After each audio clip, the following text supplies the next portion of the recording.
tay vậy.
To quá, chắc mình phải cho ra ngoài kia cho thoáng đã, xong rồi tính tiếp vậy.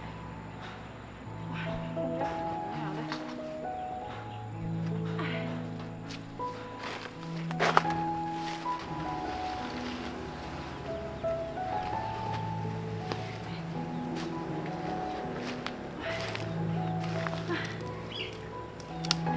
Quản chế rồi.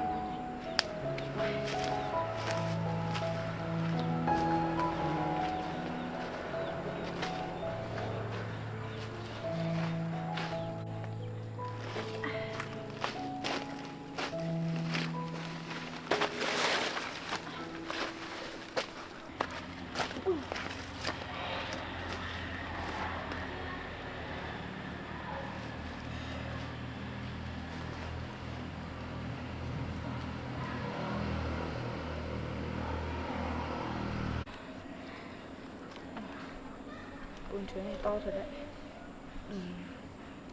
Không biết là mình bán hôm nay có hết không nhỉ? Giờ phải mang đi được gì đây?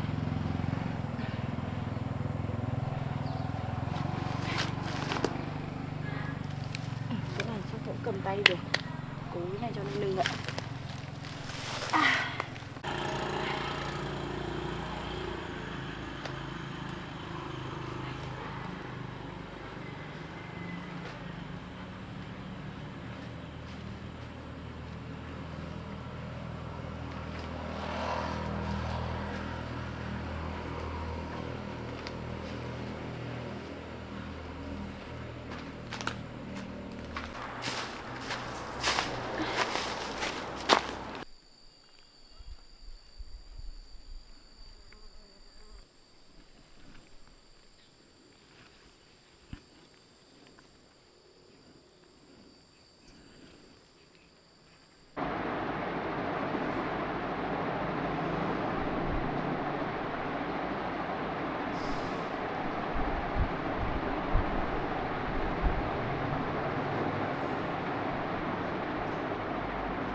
Chào anh ạ. Ngồi xuống đi em.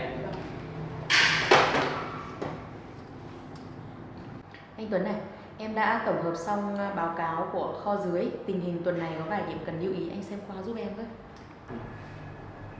Em cứ nói đi. Dạ vâng. Tình hình là kho dưới bị chậm tiến độ giao hàng 3 ngày do mưa lớn anh ạ. Còn ở kho trung tâm thì có vài bao phân bị ẩm, đang được thu hồi kiểm tra lại. Em đã cho kiểm định chất lượng nhưng mà vẫn sợ ảnh hưởng đến khách hàng. Anh đã dặn ký trước khi nhập hàng về đã phải kiểm tra độ. Thế ai đợt này trực tiếp làm việc cái lô hàng vừa rồi? Vì anh ạ, đây là quản lý kho mới. Anh ấy có báo cáo lại là do kho bị dột nên là hàng bị ẩm mốc ạ. Nối máy dột không phải là lý do, mà nó là quy trình bảo quản. Đợt này em ra đấy không phải để giám sát mà em ra đấy hỗ trợ anh em bên đấy đi. Dạ vâng, em sẽ thu xếp rồi sớm mai sẽ qua đó hỗ trợ anh em ạ. Anh Tuấn này, anh có cảm giác là dạo này kho trung tâm hơi rối không ạ? Em thấy có uẩn khúc điều gì ở đây ạ? Dạ vâng, em cảm giác như là đang có người đang làm sai số liệu nhập hàng anh ạ. Bây giờ anh giao hết trách nhiệm cho em rồi, có gì thì em cứ bảo anh để anh xử lý. Em đang nghi ngờ có ai đang làm xấu sau lưng mình ạ.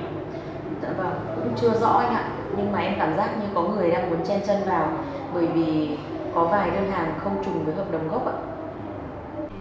Nếu như em nói thì anh nghĩ là trong nội bộ của mình đang có người bị tác động đấy em ạ. Anh Tuấn này, thật ra em có chuyện muốn nói rõ ạ.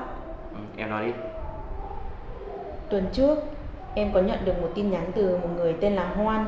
Anh ấy mời em qua bên công ty anh ấy làm việc, nói là bên đó sẽ hỗ trợ toàn quyền quản lý mảng vận hành kho cho em ạ. Hoan à? Vâng, anh ấy tên là Hoan anh ạ. Anh ấy hẹn em rất là nhiều lần rồi, nhưng mà tại vì em bận nên là chưa có thời gian hẹn gặp anh ấy á. Em nghĩ là dạo này có rất là nhiều đối thủ muốn phá anh, nên em nghĩ là anh ấy biết đâu anh ấy lại là một trong số những cái công ty đối thủ đó ạ. Lại là hắn. Vẫn là giữ cái thói quen cũ, lúc nào cũng dùng người giỏi của người khác để ra tay hại người khác. Vậy Vân, thế em nghĩ sao về lời mời của Hoan? Anh yên tâm, em không có ý định rời đi đâu ạ. Nhưng mà anh Tuấn này, em nghĩ là anh nên đề phòng, bởi vì em nghe phong phanh là có người bên mình đang bị anh ấy mua chuộc rồi đấy ạ. Anh hiểu, cứ mỗi lần công ty của mình chuẩn bị làm ăn phát lên là có những người muốn phá luôn. Nhưng mà anh không sợ những cái rủi ro đấy, nhưng mà anh thì sợ lòng người đó thay đổi đó, chứ anh không sợ những người khác làm hại anh. Anh ta nói sẽ cho em vị trí cao, quyền quyết định lớn và thu nhập thì gấp đôi. Nhưng khi em hỏi về định hướng lâu dài thì anh ấy lại nói lợi nhuận là tất cả. Vì thế nên em đã suy nghĩ, em rất là sợ làm việc với những cái con người như vậy ạ.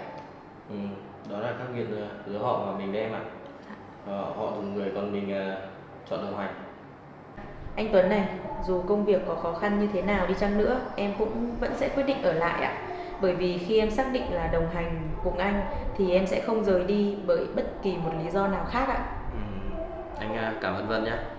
Từ khi Vân về làm với anh luôn tự tin với những quyết định của Vân đưa ra. Lần nào anh giao cho em làm những việc gì thì em làm rất là tốt. Và lần này công ty gặp chút khó khăn thì em cùng anh cố gắng để cho công ty phát triển thêm. Dạ vâng, em cảm ơn anh đã tin tưởng em ạ. Thế thôi anh làm việc đi ạ, em đi xử lý chút chuyện ở dưới kia. Anh cảm ơn em nhé.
Để cứ cuông đổ xuống, ngọn này đổ lên.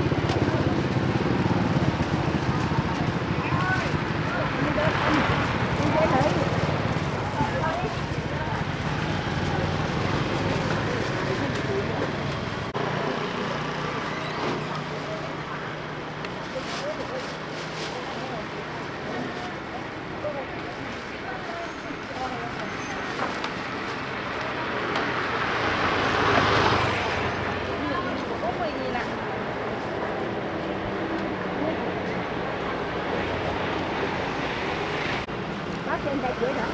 Cháu bán 10.000 thôi bà.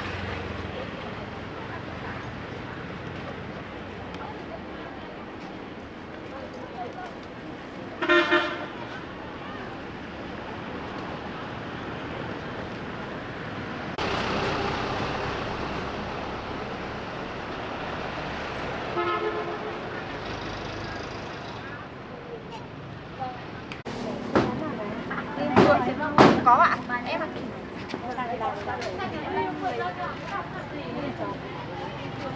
Em bà giữ hộ con.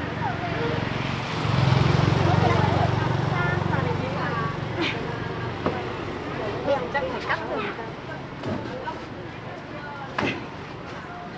Ở đâu ra đấy? Cháu ở Kiến Thiết bà. Chỗ này mùa này có Thấy hồn. già rồi bà.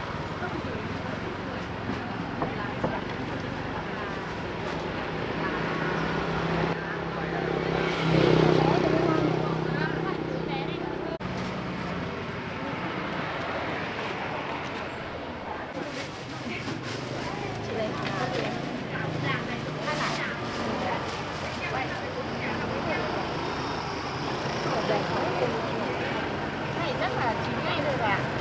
Tại vì cái này có lại 9 rồi.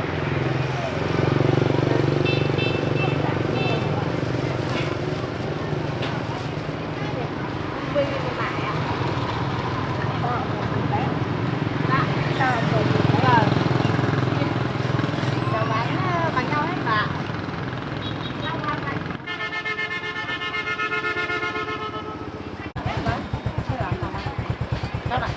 Bác cứ để ở trên cái sân khác rồi. Không rơi đâu ạ. Nơi bên này là dưới của cái buồng này. Đây cháu đang cắt.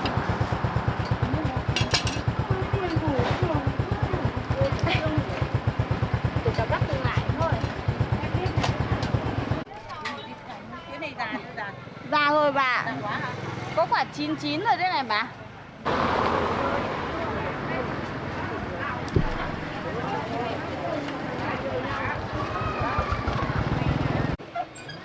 Đây ạ? Ừ. Hai bề này ạ? Ừ, cho vào túi bóng đi được không? Vâng vâng. Lúc 2 túi đi chẳng đằng sau đâu. Vâng ạ. Nhưng mà cuốn bây giờ khó lên quá nữa. Để đây bút tiền đi nha. Dạ. Vì bẹ to 10.000 cái thế thì bớt đi. Cháu bán đồng giá mà. Đồng giá người ta lấy bẹ to, ai lấy bẹ bé lấy 10.000. Thế bà lấy bẹ to cho cháu đi. Bẹ to thả ai ăn? Nó cái bệnh bên ngoài đây này. Tại vì cái bẹ to nó bị Cái bẹ nghịch. Đó lại đeo của con đấy, nó lấy thử.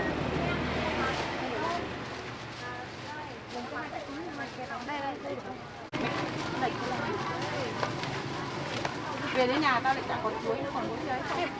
Quá, về mua về mới tụt nó mới khỏi đưa đưa cả đấy. chắc không rơi đâu bạn. Hai túi này.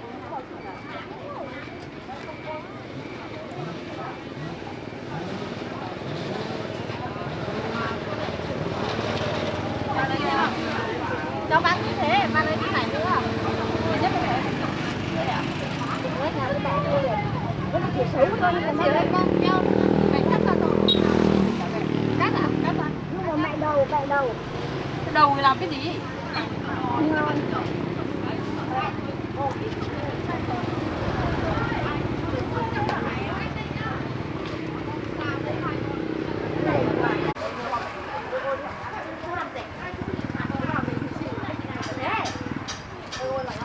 Đắp lên đứa tiền. Đây còn tiền quàng đi nữa nè.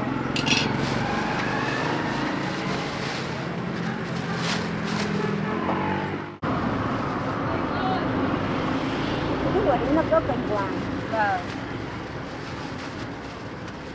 Cái đấy cho ở đâu nhỉ? Cái đấy chẳng là phong nữa.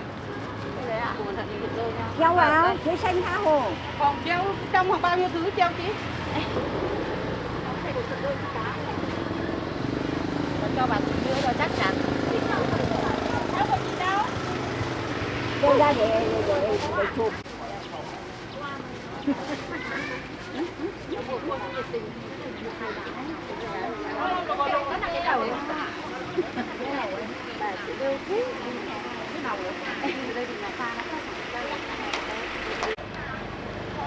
Cái này là một ăn đấy. Để ăn xanh để cho nó hạ đường huyết tiểu đường, đỡ phải uống thuốc. Nhưng mà sợ ăn nó hơi chua chua, nó già rồi nó hơi chua chua là Tâm thích.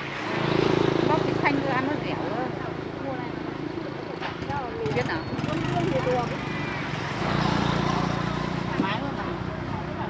Như kiểu đi buôn á. Đây là bưởi lấy trên ấy, chanh này lấy trên nhà. Lấy về nhà cho mỗi người một ít. Cảm ơn nhé. Cái chanh ở đây bây giờ rất rẻ.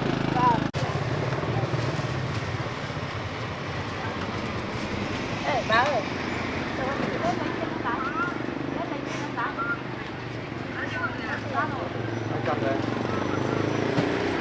Nhàn ơi! Nhàn! Thích chị 50 tiền tai vui.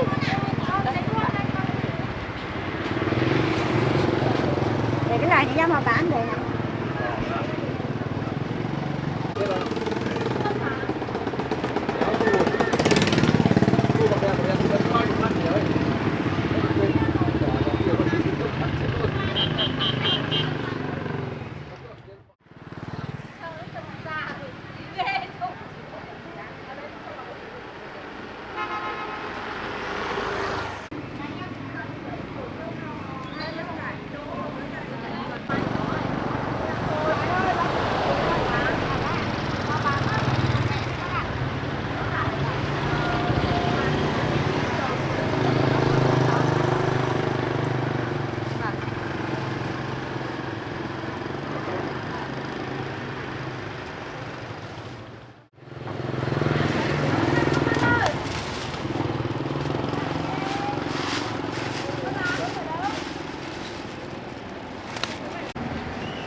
Đấy, chúng ta vừa đi chợ về rồi. Muốn em xử lý cô ta như nào? Em vừa tới cô ta về rồi. Vừa đấy bán hàng ở chợ về, giờ anh muốn em xử cô ta như nào?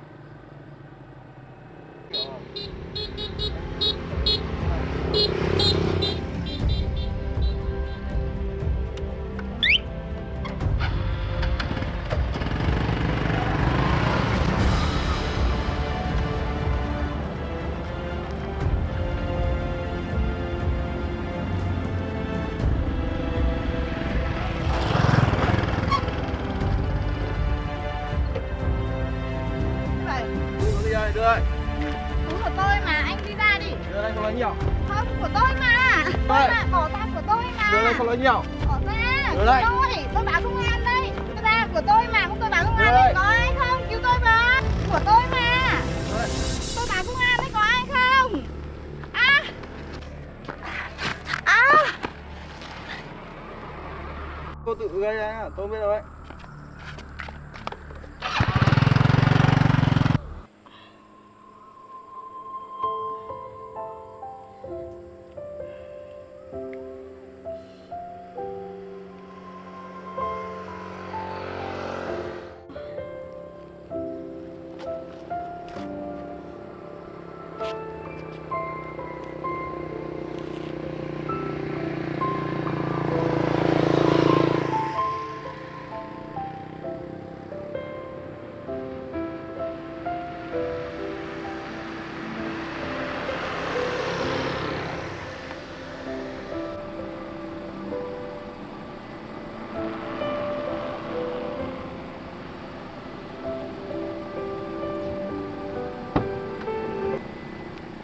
Cô gì ơi, cô bị sao vậy? Dạ, tôi không sao đâu anh ạ. Cô bị thương à? Dạ, tôi vừa bị ngã ở đây thôi anh ạ. Chắc không sao đâu anh ạ. Cô thấy vết thương cô khá nặng đấy. Có cần tôi đưa cô đi bệnh viện không? Chắc không cần đâu anh ạ. Chắc tí tôi về tôi rửa qua vết thương mà là xong rồi ạ. Nhưng mà tôi thì khá nặng đấy, chắc là cô phải đi bệnh viện. Dạ, chắc tôi không sao đâu anh ạ. Chắc về tôi rửa qua vết thương là khỏi rồi anh ạ. Tôi thì vết thương của cô nặng ấy. Cô tốt nhất là lên xe tôi đưa cô ra bệnh viện để sơ cứu ra qua. Thật sự là nhìn như này, vết thương này không may nó bị nhiễm trùng là rất là khó cho về sau tay nó bị đau bạn. Cảm ơn lòng tốt của anh ạ. Nhưng chắc tôi không sao đâu. Giờ tôi còn về trên nhà của tôi nữa ạ. Thôi cô ơi, tốt nhất cô là bỏ cô đấy để tôi đưa cô đi viện. Thực sự tôi thấy vết thương này khá nặng đấy. Tôi lên đây tôi dìu cô đi viện.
Chào bác sĩ.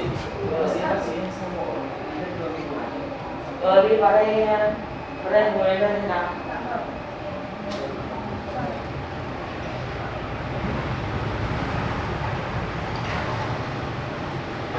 Đưa đây xem nào, vết thương thế nào đây này, bị ngã hay sao đấy? Cháu bị ngã.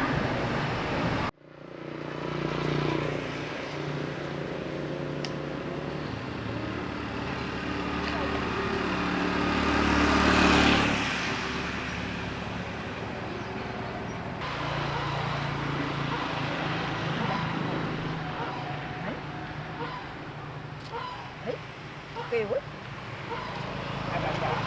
Như. Nè, giờ này xem con vẫn kề dài chưa? Ui giời. Gọi đi. Gọi. Đây. Lên đây không? Con lên đây nhá. Con về kia nhá.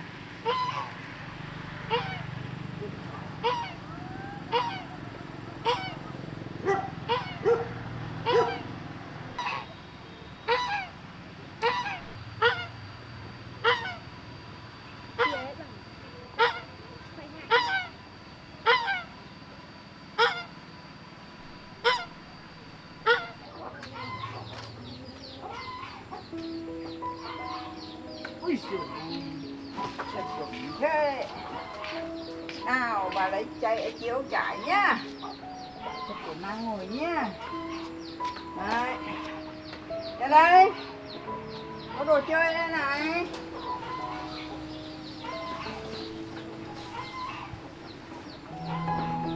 Ra đây. Đây, bà trải chiếu cho con ngồi đây. Có đồ chơi đây này. Ôi, đây. Nè, con chơi đây. Ôi, cặp của nó đi học cùng nữa. Wow. Thế con ngồi đây. Điều biến hoàn thế. Nóng ghê. Đâu? Nữa đâu cho bà xem nào. Cái này có cái gì? Ôi rồi ôi. Hai phiếu bé ngoan. Giỏi thật đấy. Đây này bé ngoan. Đấy. Cất đi. Ngoan bỏ vào đây. Hai phiếu bé ngoan. Giỏi thật đấy. Nó đi học. Đây này. Đúng rồi. Con cầm cái này nữa. Cất đi nhá. Giỏi thật đấy. Được phiếu bé ngoan đấy. In đi, lái in đi để cho nó cổ nha. Cổ ở đây. Đây. Thơm không? Con ngửi em áo thơm không? À, lau á. Ngửi thơm không? Cho bà ngửi nào. Thơm thật. Giỏi thật đấy.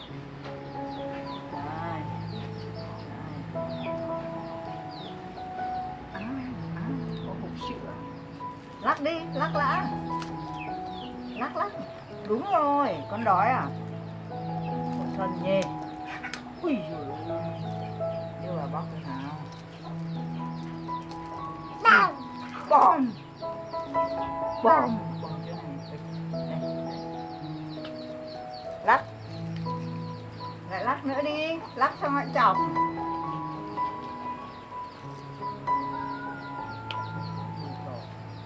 Lắc. Đúng rồi, mua đi. Rồi thế con đói à? Thần nhé. Đói sữa gì vậy? Ôi dồi ôi.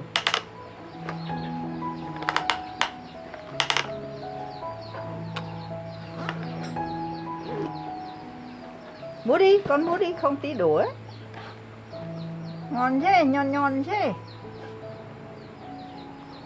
Giỏi thật nhỉ. Ôi nó nhầm. Chơi ngoan thế. Ê, về đây. Về đây. À. Đây. Đấy. Bé bán đi, con bán đi. Bán. Đây. Đúng rồi. Ui. Đây lại làm nữa nhá. Đây, nhặt quả đấy này, nhặt quả cho vào. Mới đấy. Đây này, cho vào đây này, nhanh. Đây, nhanh lên, đây này. Ép súng vào đây. Đâu, bà xem nào. Đây, quả bé tí cơ. Đâu, đưa súng đây. Đưa súng đây, bà làm cho. Nhá.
nấu cơm đợi cô ấy về nhé. Đây này, liều cơm.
chưa xong xong thì xong.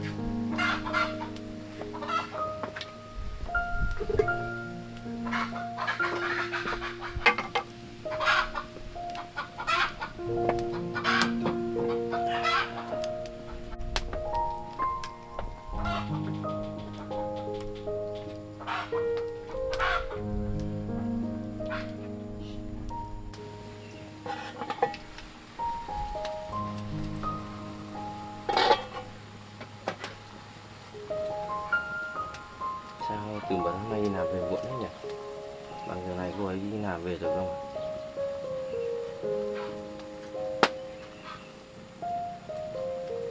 chuyện gì không nhỉ?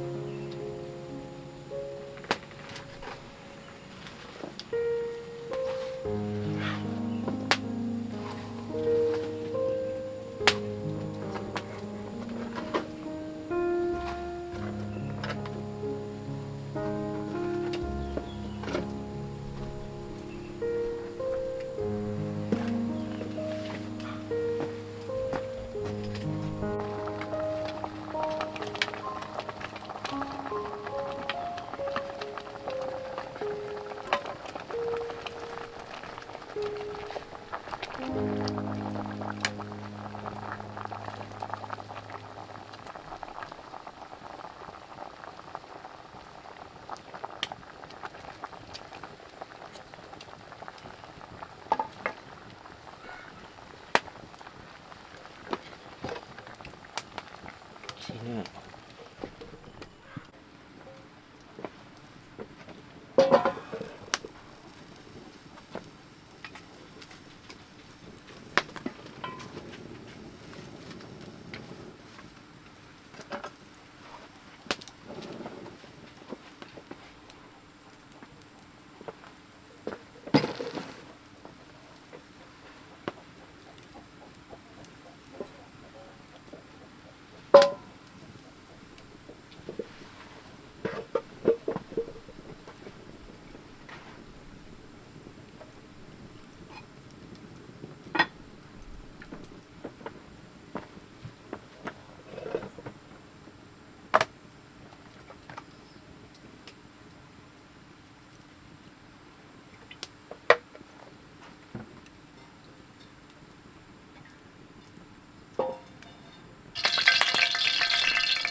Tuấn đến là sao ấy nhở?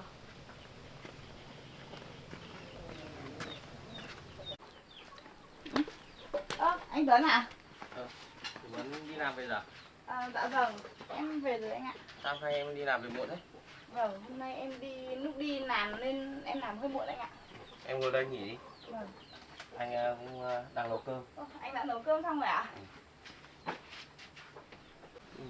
Từ bữa sáng hôm nay làm về muộn ấy, anh nấu cơm không?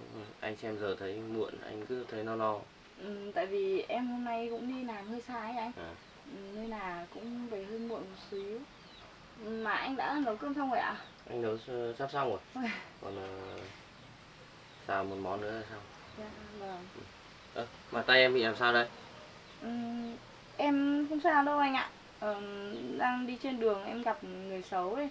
Cũng may có một anh giúp đỡ em xong rồi. Nhưng mà tại vì cái anh tốt bụng đấy ấy, anh ấy cũng sợ em bị nhiễm trùng hay là ấy, anh đưa em đến một phòng khám xong rồi để rửa vết thương ạ. Đưa anh xem. Có đau không Tùng Ân? Cũng không đau đâu anh ạ, không sao đâu, nó chỉ bị hơi xước ở cái khu này thôi. Xước à? Vâng. Đây em xem. Không sao đâu anh ạ. Tím tím nên. Đây nó chỉ xước như này thôi ạ. Vâng. Em nghĩ là chả sao đâu, nhưng tại cái anh kia anh cứ bảo là đưa em đi ấy để rửa vết thương, sợ nó có hạt cát hạt bụi và nó nhiễm trùng. Xước ngoài da đây gì? Vâng, không sao đâu anh ạ. Thế em còn nhớ anh kia ở đâu không để anh đến cảm ơn? Em không biết anh ạ. Em cũng tình cờ gặp qua đường, họ thấy có người kiểu đang trêu em ấy, xong rồi họ đến họ giúp đỡ thôi. Thế là cũng may rồi em ạ. Đây chỉ xước ngoài da. Lần sau em đừng có đi làm xa nữa nhé. Bây giờ đi làm xa nguy hiểm lắm. Dạ vâng. Em cũng không nghĩ là hôm nay mình lại bị như vậy luôn. Thôi thế này là may. Thế bây giờ em đi rửa chân tay đi, xong vào ăn cơm. Anh xào nốt món kia là xong rồi. Có cần em giúp gì không anh? Không, em đi rửa chân tay đi. Anh nấu ủ cái là xong rồi. Dạ vâng, thế em đi rửa chân tay ạ. Vâng. Anh hôm nay vất vả và quá ạ. Có gì đâu anh. Nấm này anh xào vào tao hả anh? Em cứ đi rửa.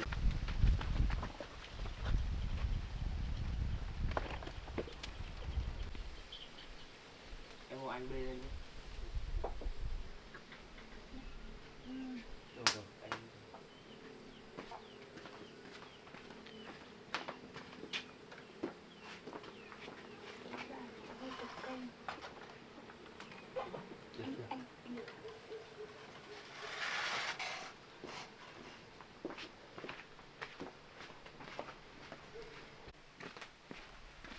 Anh Tuấn lên ăn cơm đi ạ.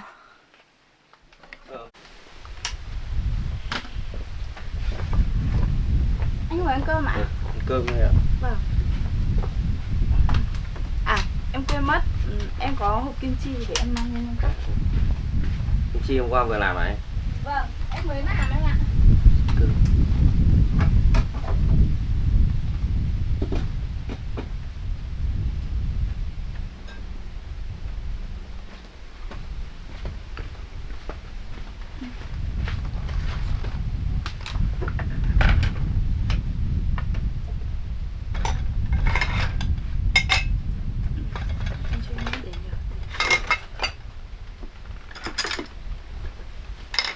Hôm nọ em có làm kim chi xong em mang đi bán, em để lại ở nhà một ít anh ạ. Vâng.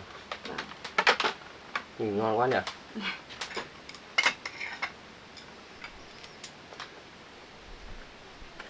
Em để cả cái anh ạ, nên là bây giờ phải cắt.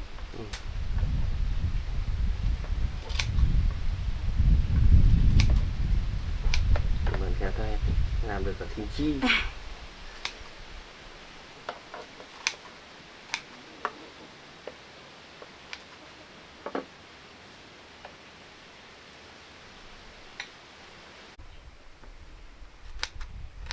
Hôm nay anh Tuấn ăn thử kim chi em làm nhá. Em gắp đi, xong anh thử. Xem có hợp khẩu vị của anh không.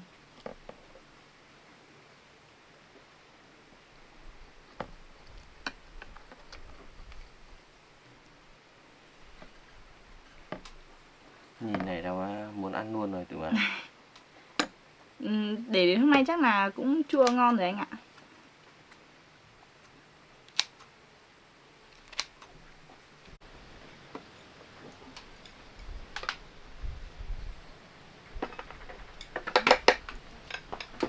Được rồi. Vâng. Anh ăn cơm đi ạ? Cơm. Vâng. Cơm của em. Vâng ạ. Em cảm ơn. Anh Tuấn ăn cơm đi. Cơm đi em ơi. Vâng ạ. Anh Tuấn hôm nay làm nhiều món đấy. Anh hôm nay làm toàn món đơn giản thôi. Vâng. Cơm anh rau ăn... bình thường. Đây anh ăn đi ạ. Đây, em ăn. Vâng, em cảm ơn. Em ăn cơm nhá. Vâng ạ.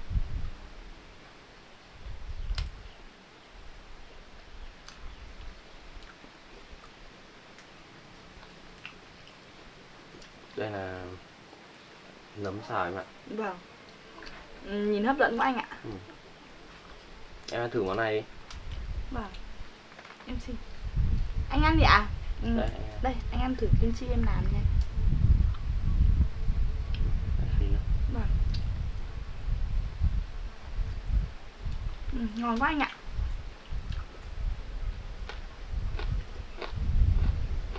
Có được không anh?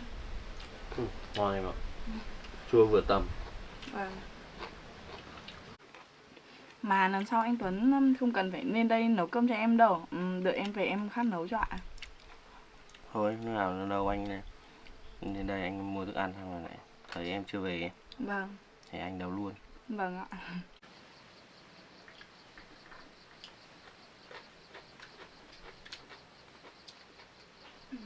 Món này ngon nhỉ. Vâng ạ. Anh ăn nhiều vào nhá. Em ăn đi.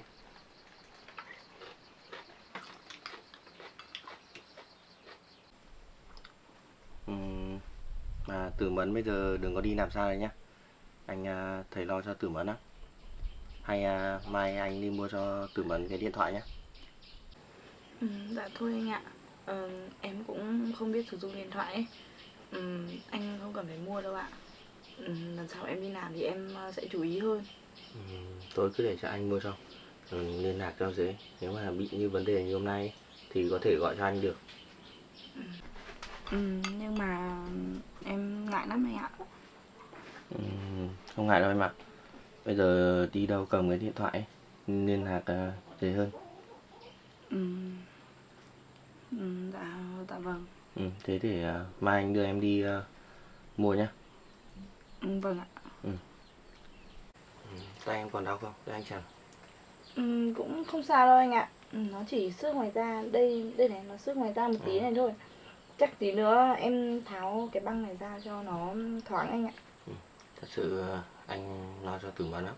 Lần sau đi đâu thì nhớ cẩn thận nhé. Dạ vâng. Mà anh mua cho điện thoại thì có gì cứ gọi cho anh nhé. Dạ vâng ạ.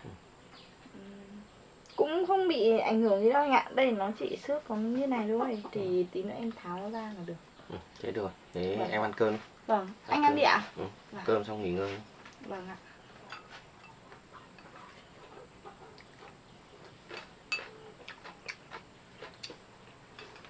Em ăn không?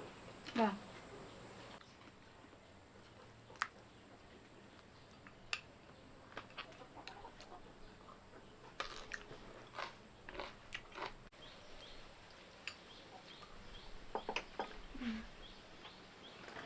Anh ăn cơm dạ? Em ăn rồi đi. Em no lắm rồi anh ạ. Anh ăn thêm đi. Không em ăn ít thế. Em ăn được một bát rồi mà. Đưa anh sới thêm ít nữa. Sáng em cũng ăn sáng rồi anh. Nên giờ em cũng chưa thể đói mấy ạ. Thế em ăn quả đi. Dạ, đây, để em bóc. Anh ăn cơm nữa đi ạ? Anh cũng đủ rồi. Dạ. Nịu này ngọt lắm. Đây, anh ăn đi ạ. Xin. Nịu này nịu đỏ à anh? Nịu đỏ. Màu đẹp nhỉ? Nịu này ngọt. Em thấy Đồ em. Nịu ngọt đâu? ngon thật anh ạ, mềm nữa, nó không bị cứng.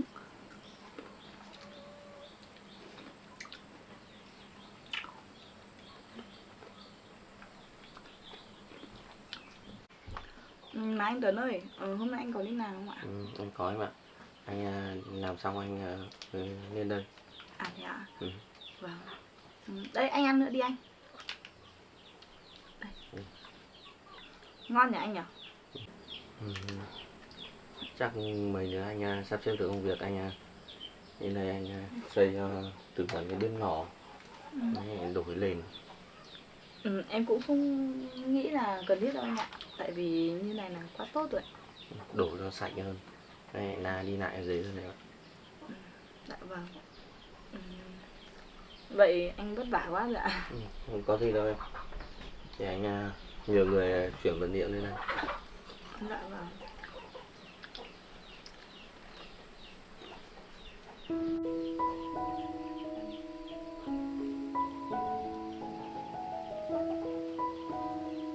Em ăn đi. Vâng. Hôm nay trời nắng anh nhỉ? Trời này mưa em ạ. Mấy hôm nay thời tiết nó chuyển sang muối nên là cũng hơi se lạnh. Sáng trời nó cũng sáng sớm tối thì cũng sớm.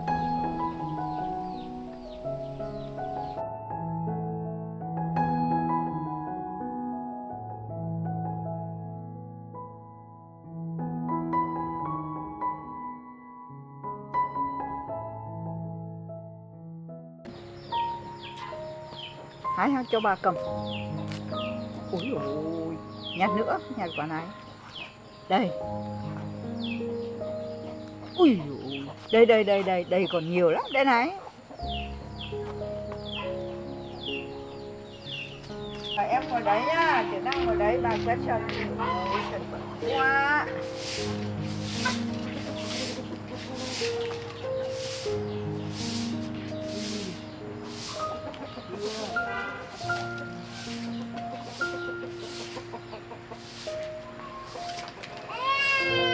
Đúng rồi, chơi đây.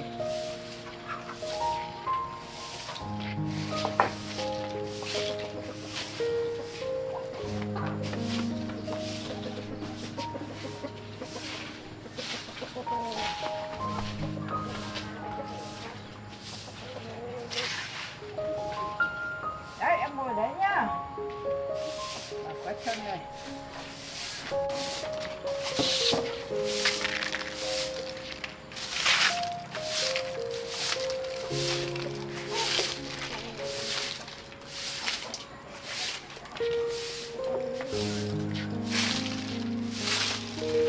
Đâu kia bé ngoan đâu, mang đây bà xem nào. Ôi ôi. Ôi sao lại vứt thế? Con để đây à? Để đây mở ra cho bà xem nào. Bà quét xong rồi.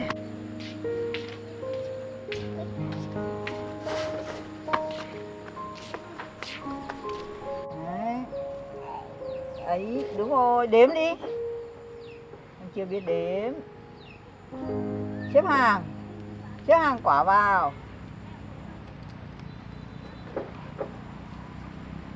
Nhiều chưa? Này.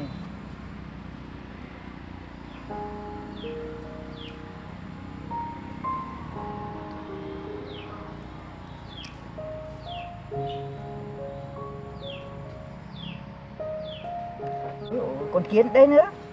Đây. Đây. Đánh đâu, đây. Đúng rồi. Trời như. Còn nữa đâu, kiến nữa đâu. Đi rồi. Nó đi rồi.